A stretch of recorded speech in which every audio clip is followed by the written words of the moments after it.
In a world caught up in cultural, geopolitical and ideological warfare, where alternative truth, post-truth and partial truth reign, From Ought to Is an invitation to look with a clearer eye on our ever more complex world and, feeling less trapped by our oughts, make greater peace with our lives. How we resolve this tension between our oughts and what is, and cross that bridge between our wiring and our reality, will not only bring ease and movement to places where we wish for change, it will become our signature tune in life. In this film, we look at the question, what is the nature of the journey required to move from our oughts towards our reality, so that we can live life in all its fullness? For sure, this journey to break free of the pressure to be loyal to the imprinted codes that have run our life is not without risk.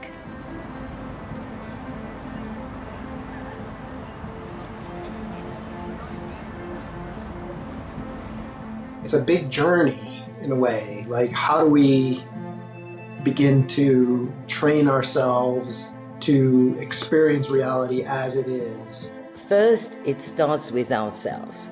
If you're not in touch with your feeling, you're out of touch with reality, empathy, because it takes courage to lean into discomfort. I was going to say retreating back into the is, but I think it's more of an advancing into the is. It's such a small change in orientation. It's like a few degrees on the compass point, but on the journey of one's life, it makes a huge difference. It feels more casual and more kind of relaxed and more freeing, I think. I've held very closely a sense of what's the right thing to do for organisations when it comes to D&I, and I've been forced to really think about, is this perhaps a moment for us to have a bit of a reset? So I've definitely had a shift from ought to is.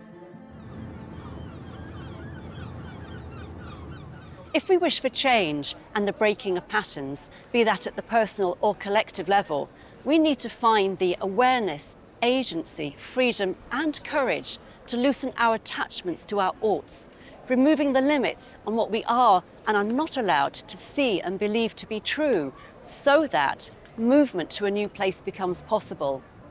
But how so?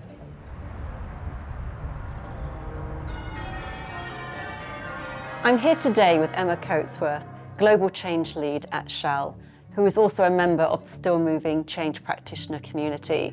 And she is doing amazing things, bringing a fresh approach to change to the world of business. And I'm delighted to have her here with us today.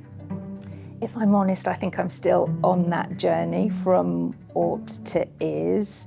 At the beginning, it can be quite uncomfortable, and you look deeper into what's going on, and you might feel regret and disappointment, even shame at what you see.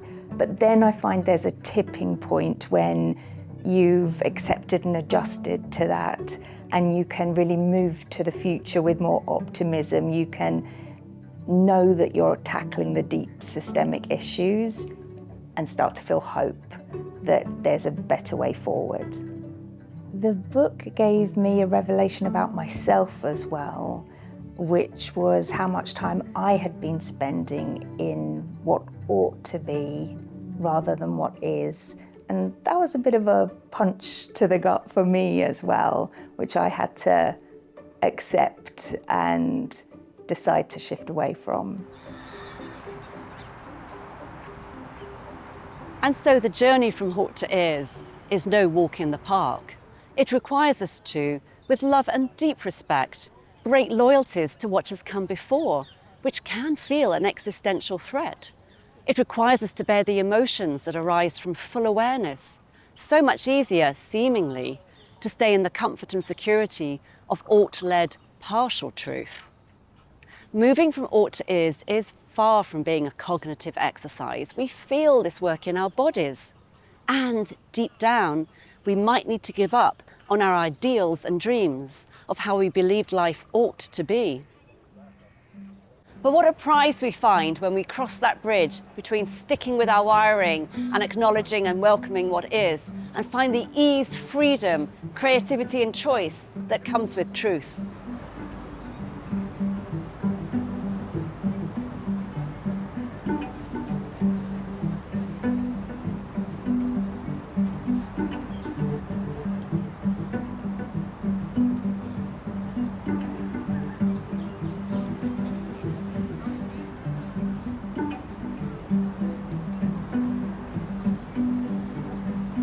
Change starts by acknowledging what is, not by striving for what we wish or imagine the situation ought to be. Movement flows from reality and not our wiring.